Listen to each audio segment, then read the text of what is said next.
Així és com ha quedat l'autobús sinistrat aquesta matinada a 5:15 a Sant Boi del Llobregat. En l'accident s'hi han vist implicades 20 persones, però només han resultat ferides 3.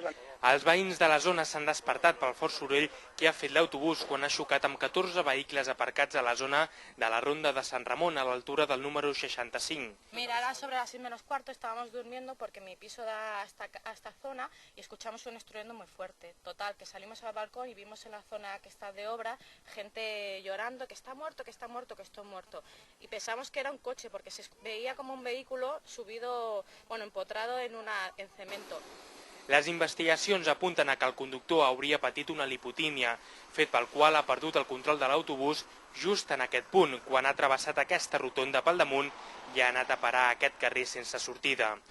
Fins al lloc del fet s'hi han desplaçat 3 dotacions dels bombers, 4 de la policia local i una grua que s'ha encarregat de retirar l'autobús. Els 3 ferits han estat traslladats a l'Hospital Comarcal de Sant Boi i l'únic que ha quedat en observació ha estat el conductor. L'accident podria haver sigut molt pitjor, ja que aquest és un carrer molt transitat, tant per cotxes com per vianants.